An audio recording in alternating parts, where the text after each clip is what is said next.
시청자와의 깊이 있는 소통, 리얼 비평 탐나는 TV. 오늘도 시청자를 대표해서 MBC 프로그램을 입체적으로 분석해 주실 패널들과 함께합니다.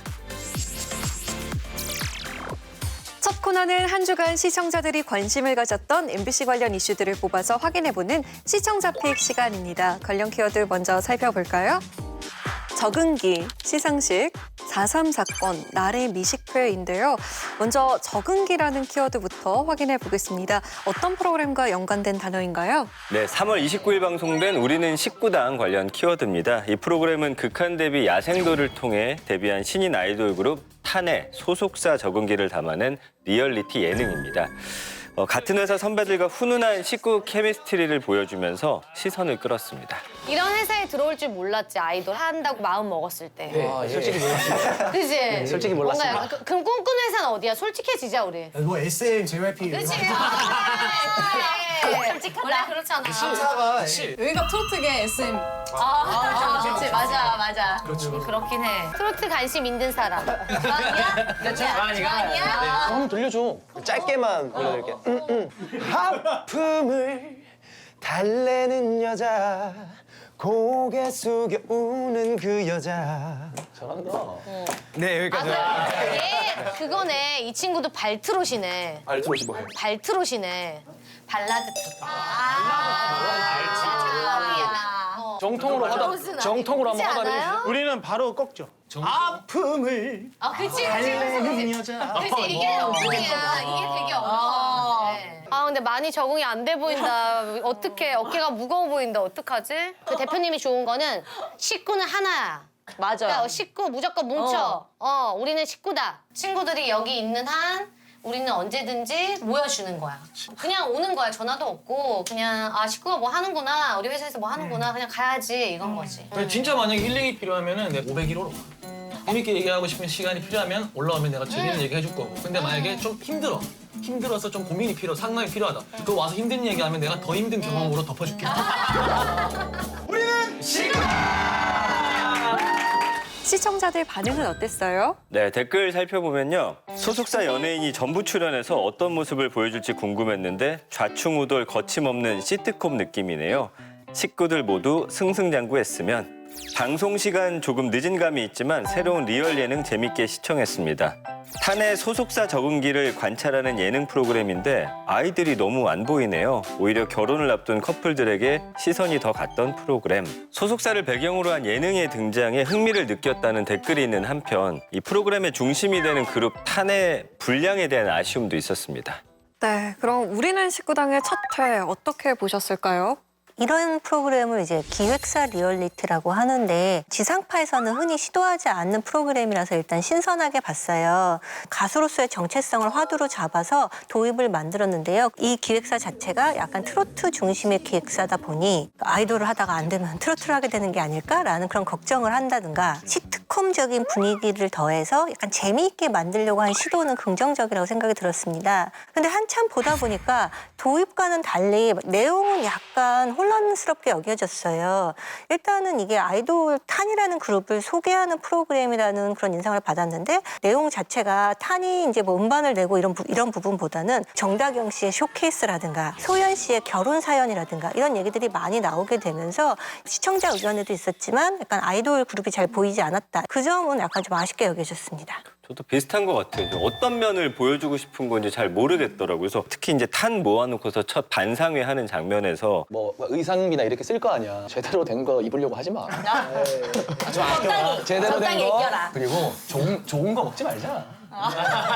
재미가 동반이 됐다면 이렇게 웃기려고 넣었구나라고 이해라도 될 텐데 이게 웃기지도 않다 보니까 굉장히 불편하고 불쾌한 하나의 에피소드였고 탄이 중심이 아니라 저는 끝나고 나서도 멤버가 누군지도 잘 모르겠고 하나하나 이제 보이지 않는다는 면이 가장 아쉬운 점이 아니었나 싶습니다. 저는 우리는 식구당이 처음 방송된다라고 했을 때 극한 데뷔 야생돌이라는 거기에서 탄생한 탄을 이제 MBC가 본격적으로 좀 지원을 해주는 모양이다라는 좀 반가운 마음이 들기도 했습니다. 그런데 아쉽게도 그 내실은 좀 다지지 못했다라는 생각이 듭니다. 탄 재준 씨가 정다경 씨 쇼케이스에 갔을 때 대기실도 없이 선배 가수가 좋아요, 구독 뭐 이런 댓글 달라고 하는 것에 대해서 우리 다 계시는 자리에서 한번 일어나야 된다 생각합니다.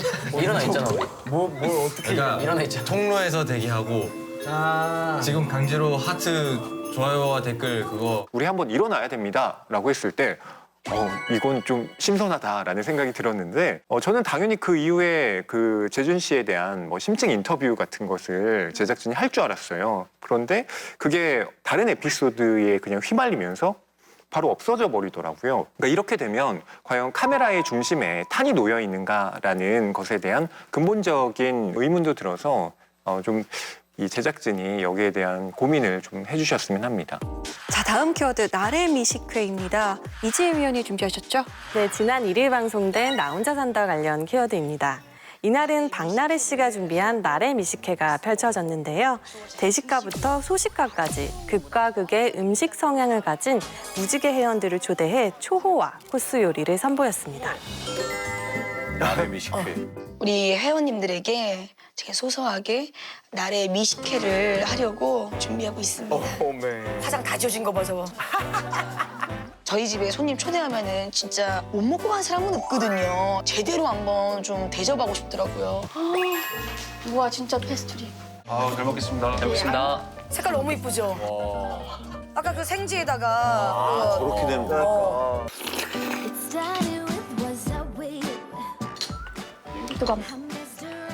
맛있어. 근데 진짜 맛있게 되더라고. 이해가 안 간다. 어머. 포크로 지금 봐 이거. 먹는 척만 하는 거. 잠깐만요. 아니 잠깐만. 계속 이거네. 잠깐만 하고 있는데. 방어 묵은지 가르파초입니다. 피부는 생선 이제 샐러드인 건데. 유일하게 잘 먹는 그 종목이 해산물이에요. 해산물 여기 뒤에 해산물 들어있길래 여기 노리고. 먹어보겠습니다. 예. 카르파초. 뭐 다음에 드릴게요. 되게 쉬워요. 오 진짜 맛있다. 묵은지와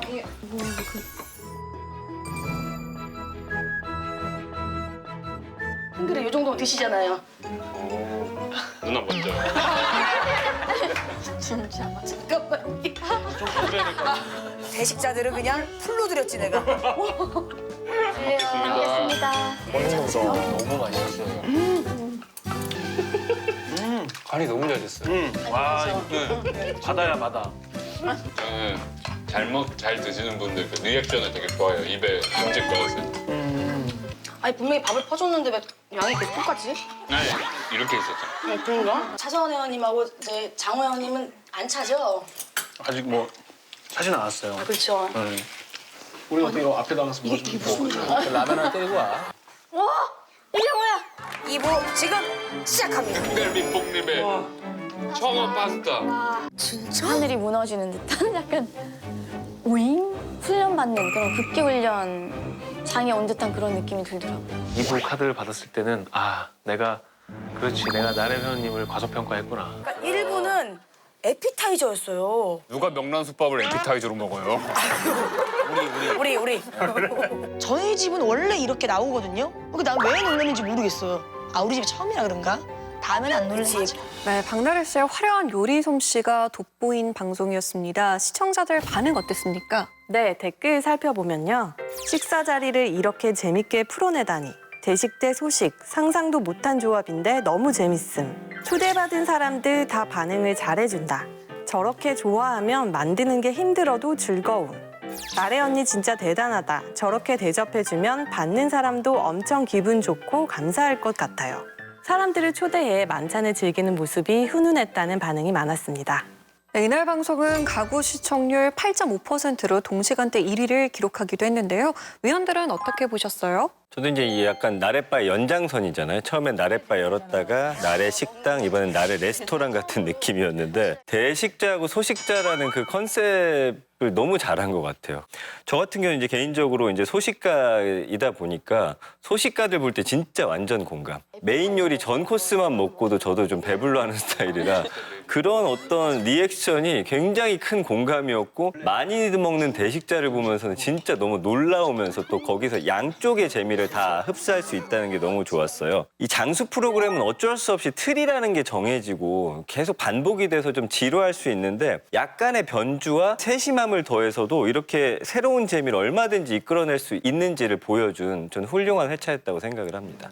최근에 나훈산에서 부각되고 있는 이 소식대 대식의 구도가 반복이 됐는데도 워낙 대비가 극명하니까 재밌더라고요. 2부의 식사를 알리는 그 장면에서 이장훈 씨 같은 경우에는 조금 섭섭할 뻔했는데 2부 메뉴판을 보고 되게 기뻐하잖아요. 근데 조금밖에 못 먹는 코쿤 씨는 정말 소름 끼치게 놀라하거든요. 그 둘의 대비가 재미를 끌어냈었고 나훈산을 오랫동안 봐온 시청자들 같은 경우에는 나래 씨가 이 나래바를 열게 된 연유를 잘 알고 있을 거예요. 신인 시절에 도움을 줬던 사람들에게 보답을 하고 싶은데 돈이 없으니까 내가 음식을 만들어서 대접해야겠다. 집에 있는 요리를 해줄 수 있고 근데 술집에서 파는 것만큼 내가 대접해줄 수 있으니까 너무 좋더라고요.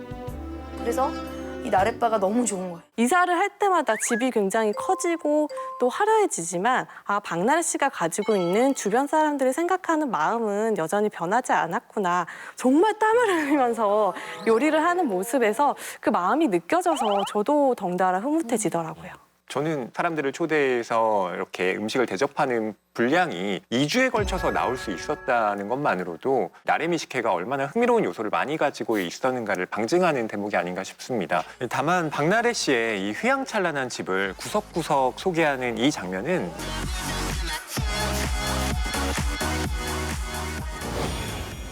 실은 그게 박나래 씨의 어떤 성공이기도 하면서 시청자 입장에서는 대리만족을 할 수도 있는 것이지만 동시에 1인 가구들에게는 상대적인 박탈감을 자아냈을 수도 있을 것 같습니다. 이 1인 라이프에 대한 물질적인 환상을 부추기는 면에 대해서는 제작진의 고민이 필요해 보입니다. 박나래 씨가 최근에 합류한 멤버들을 초대해서 이렇게 새로운 관계성을 만든다 이런 것들이 프로그램의 연속성 차원에서 재미있게 보였고 또한 그러면서도 각 멤버들의 개성도 살아나면서 캐릭터가 만들어지는 과정이 잘 드러났던 것 같아요. 이 집들이 선물 유형에서도 각자의 성향과 개성이 드러난 점이 재미있었어요. 산다라 씨는 굉장히 흥미롭고 재미있는 물건들을 아기자기하게 챙겨와서 박나래 씨에게 전달하는 장면이 훈훈했고 그리고 차서원 씨 같은 경우에는 이 프로그램 내에서의 별명이 낭또잖아요. 그것에 어울리게 약간 낭만적인 LP판을 선물했거든요. 이런 과정들을 통해서 어떤 사람들인지 보여주는 장면들이 많아서 굉장히 집중해서 볼 수가 있었습니다. 네, 나래바에서 나래 미식회에 이르기까지 점점 업그레이드 되는 집 모임이 흥미를 안겨주는데요.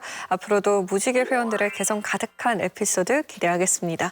다음 키워드 살펴봅니다. 4.3 사건입니다.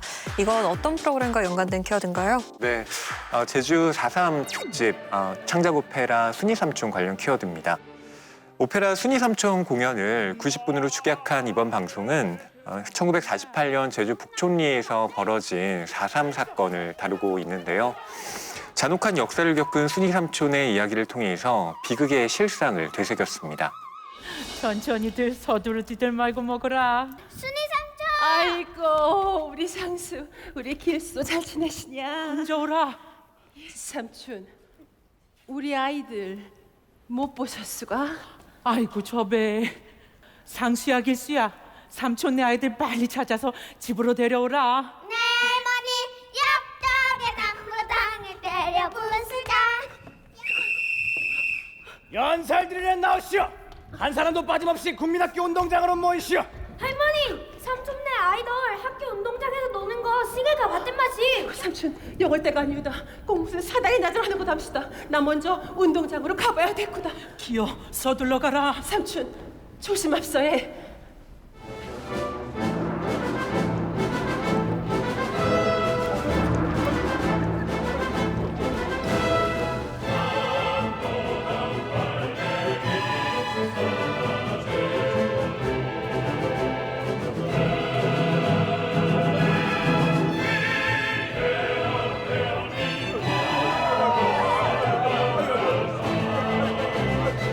군인 가족들부터 이 앞으로 나오십시오.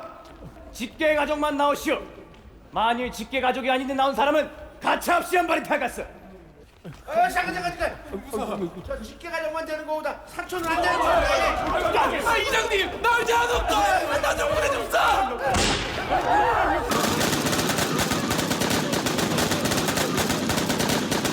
살아남은 자들은 한 명도 빠짐없이 내일 아침 한덕으로 모이라. 알가!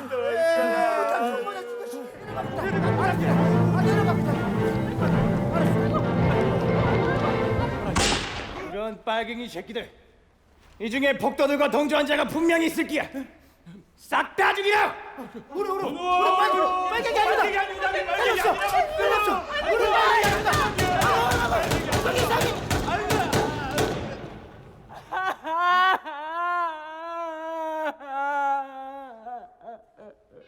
시청자들 반응 어땠습니까? 예, 댓글 살펴보면요. 순이 삼촌을 통해 제주 4.3 사건에 대해 알게 되었습니다. 아름다운 섬 제주가 이런 슬픈 역사를 지니고 있었다니 더 많은 사람들이 알게 되는 계기가 되었으면 좋겠네요. 묻어두고 지나갈 수도 있는 아픈 역사가 이런 멋진 오페라로 재조명되어 감상하는 내내 뭉클하고 뜻깊은 시간이었습니다. 상처를 함께 나누지는 못하지만 영령들의 평안을 빌며 위로의 말을 올립니다. 우리의 아픈 역사에 대해서 다시 한번 생각해 볼 수 있었다는 반응들이 많았습니다. 가슴이 먹먹해지는 감정을 지울 수 없었던 방송이었습니다. 위원들은 어떻게 보셨나요? 벌써 이제 70년도 넘은 사건이라고는 하지만 아직도 많은 이에게는 역사의 상흔으로 남아있기 때문에요. 이것을 이제 평생 환청에 시달리며 고통받은 순이 삼촌의 일생으로 표현한 이 오페라가 굉장히 많은 사람들에게 와닿았을 것 같아요. 특히 충격적인 부분은 이 막에서 사건의 참혹성을 굉장히 생생하게 묘사하면서도 예술적으로 잘 보여준 부분이라고 할 수가 있겠는데요. 처음에는 이제 공을 갖고 노는 순진한 아이들이 나오고 그다음에 군인들의 구타 장면, 거기에서 이제 두려움에 떠는 양민들의 합창.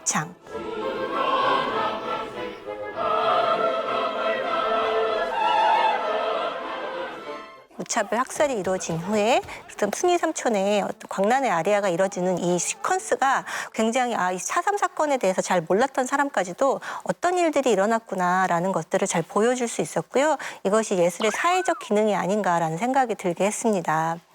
그런데 이제 이렇게 좋은 방송을 했음에도 불구하고 약간의 아쉬움은 남았는데요. 공연 실황을 그대로 보여주는 것보다 이 사건에 관한 이야기라든가 뭐 제작기라든가 그리고 이것이 어떻게 음악적으로 만들어졌는가 약간의 해설을 앞뒤에 더 붙여서 사람들의 이해를 도왔으면 어땠을까라는 그런 좀 바람도 있었습니다. 이 오페라라고 하는 장르가 사실 일반 대중들에게는 친숙하지 않은 장르잖아요. 그런데 공연장이 아니라 TV에서 이렇게 좀 쉽게 볼 수 있다. 라는 것만으로도 저는 MBC가 이번 편성을 역시 잘했다라는 생각이 들고요. 또 무엇보다 제주 출신의 아티스트들이 여기에 대거 참여했다라고 하는 것도 의의가 있다라고 생각을 하는데 그 원작 소설을 쓴 현기영 작가도 제주 출신이고 예술총감독이자 주연을 맡았던 강혜명 씨도 그렇고요. 또 작곡 역시 제주교향악단의 최정훈 작곡자가 나섰기 때문에 제주도민에 의한 또 제주 추념 이라는 점에서의 시청자들 역시 공감할 수 있는 대목이 컸습니다. 이 4.3 사건의 진실을 밝혀낸다라고 하는 게 역사학자들의 작업일 뿐만 아니라 동시에 이 대중적인 관심이 뒷받침되지 않고서는 이루어지기 힘들잖아요. 하지만 이런 창작 오페라와 같은 시도들이 같이 진행이 될 때 폭넓은 공감대를 형성하고 이 사건 규명에도 보다 큰 도움이 될 수 있지 않을까 싶었습니다. 저 역시도 비슷한 의견인데요. 제가 가장 반가웠던 거는 이 제주 출신의 소프라노이자 예술 총감독이었던 강혜명 씨를 알게 된 게 참 반갑더라고요. 그 광란의 아리아에서 이런 엄청난 아티스트를 이제 알게 됐다니라는 생각이 절로 들더라고요. 대사 하나도 없이 정말 그 외마디 비명을 토해내는데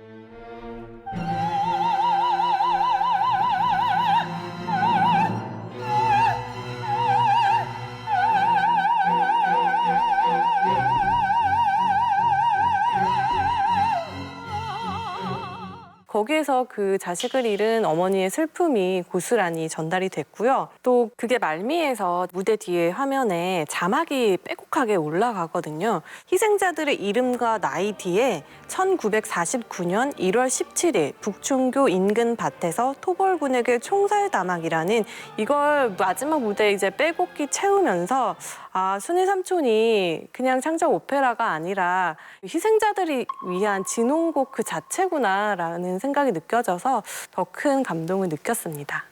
제주 4.3 사건 희생자들의 무고한 죽음을 기억하고 그들의 고통을 잠시나마 생각해 볼 수 있었던 시간이 됐던 것 같습니다. 자, 마지막 키워드 시상식입니다. 이건 무엇과 관련된 단어인가요? 네, 지난달 31일 방송된 심야 괴담회 관련 키워드입니다. 이날은 시즌 1의 최종회를 맞아 특별편으로 꾸려졌는데요. 심야 괴담회를 빛내준 퀘스트 시상식부터 베스트 사연 몰아보기, 재연 비하인드 공개 등 다양한 구성으로 대미를 장식했습니다. 지난주 심야 괴담의 시즌 1이 끝났다는 소식을 듣고 많은 분들이 아쉬워하셨는데요. 새로운 모습으로 돌아오겠습니다. 감사합니다. 감사합니다. 그래서 오늘 아주 특별한 시간을 준비했습니다. 심야 괴담회를 향한 무한 애정을 드러낸 진심이신이입니다. 파일럿 프로그램일 때부터 찐 팬이었습니다. 성덕 이세영. 아, 나 출세했구나. 괴담 무엇이든 물어보세요. 박기웅.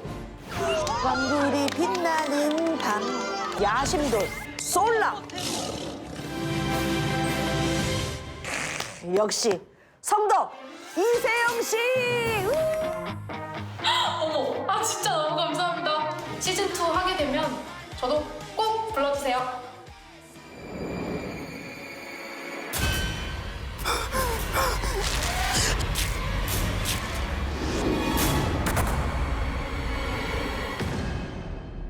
최고 시청률 3위는 공포의 울음소리 편. 의문스러운 사망 사고가 계속해서 일어나는 금강산 호텔 201호 이야기. 대망의 1위는 이거예요. 아, 나도 무서웠는데 이거. 귀신보다 무서운 사람 편입니다. 탄의 사진 작가.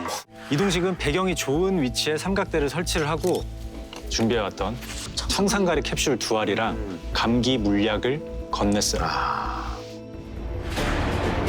근데 마치 지금을 기다렸다는 듯이 사진을 막 찍어요. 김 씨는 그 자리에서 숨을 거두게 됩니다. 소름 돋는 재현이 쉽게 만들어질 리가 없지요. 호수에 나타났던 배고픈 귀신 기억나시죠? 배우들은 실감나는 장면을 위해서 생 소고기, 생 우럭을 물어 뜯으면서 연기를 했다고 합니다. 우당 언니로 불리고 있는 배우 이나라입니다. 반갑습니다. 이것이 어디서 난생 망치려들어! 혹시 무당하실 때 제일 기억나는 대사 같은 거 있어요? 어허!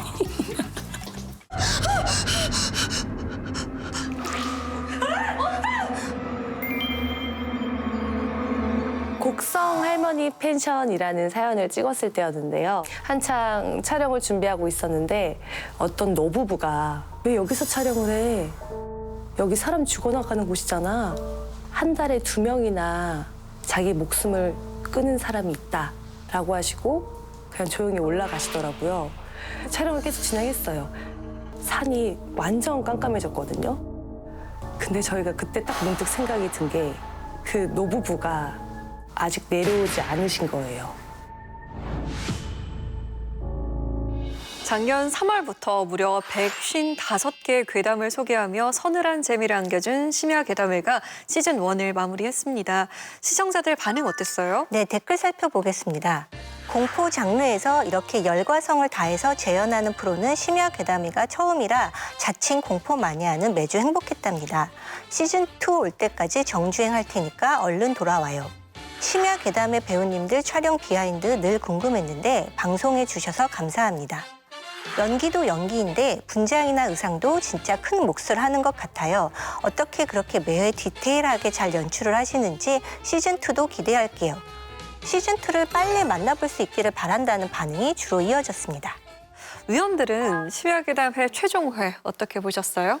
시즌 1에 대한 갈무리를 한다는 점에서 충분히 유종의 미를 거둔 방송이라고 생각이 드는데요. 게스트 시상식이라고 하는 것, 그리고 레전드 사연, 배우 인터뷰 이렇게 짜임새 있는 구성을 통해서 시즌 1이 어떻게 진행되었는지를 충분히 갈무리했다라는 생각이 드는데, 이 게스트 시상식 같은 경우 놀라시니 뭐 진심이시니 이렇게 여러 부문에 걸쳐서 시상을 진행했는데 이렇게 심야괴담회가 진행이 됐고 정말 많은 패널들이 출연을 했지라고 공감을 하면서도 이분들의 시상 선정 결과가 시청자 입장에서는 잘 납득이 안 됐을 수도 있겠다라는 생각이 들더라고요. 저도 이제 허희 위원님과 마찬가지로 시상식인데 결국에는 제작진이 주고 싶은 사람들에게 준 거 같은 느낌이 들어서 투표에 시청자가 직접 참여한다든지 아니면 공감할 만한 어떤 장치가 있었으면 훨씬 더 몰입감을 높여주지 않았을까 하는 아쉬움이 남았습니다. 최근에 들어서면서 그 실제 있었던 사건이나 범죄 관련한 에피소드들이 좀 많이 올라왔어요. 이번에 이제 레전드 사연 중에서도 연쇄살인마 유영철 그 옆집에 사는 이야기가 나왔는데, 부유층 노인들과 20대 여성 등 19명을 연쇄살해하고 암매장한 용의자 유영철이 검거됐습니다. 바로 내 옆집에는 연쇄살인마가 살고 있었던 것이다. 괴담이라고 알고 봤을 때는 그냥 거기에 잔혹하고 누군가 이제 죽는 장면이 나오더라도 꾸며낸 이야기겠거니 하고서 몰입해서 볼 수가 있었는데, 이게 실제 사건을 다루니까 그저 이 괴담이 주는 그 공포감에만 몰입되긴 좀 쉽지가 않더라고요. 그래서 다음 시즌으로 돌아올 때는 이 에피소드 구성에 좀 더 신중해 주셨으면 아쉬움이 남았습니다. 심야괴담회가 인기가 점점 있었던 것이 재연의 질이 높아지면서잖아요. 그러다 보면서 이제 아무래도 재연 배우들의 역할이 굉장히 컸는데, 후반부에 재연 배우들이 출연해서 이야기를 나눈 것이 굉장히 시청자들에게 흥미가 있는 포인트였을 것 같아요. 이나라 배우 같은 경우에는 30초 나오는 장면을 해서 계속 기는 연습을 했기 때문에 일주일 동안 몸살에 걸렸다든가, 고영경 배우는 이렇게 분장을 했더니 가족도 못 알아봤다. 가족들, 친구들 저인 걸 눈치채지 못했습니다. 이런 것들을 보면서 굉장히 많은 분들이 수고했구나라는 것들을 알 수가 있었습니다. 이렇게 한 프로그램이 만들어지려면 수많은 사람들이 함께 노력한다는 의미를 담아서 만든 최종편이기 때문에 시청자들에게나 출연진들에게나 기념이 될 수 있고, 또한 이제 다른 프로그램들도 예능의 마무리는 어떻게 하면 좋겠는가라는 그런 귀감이 되었던 회차가 아니었나라는 생각이 들었습니다. 1년의 서늘한 밤을 선사하고 다음 시즌을 위해 잠시 안녕을 고한 심야괴담회. 재정비 후 더 강력한 괴담으로 돌아오길 기대하겠습니다.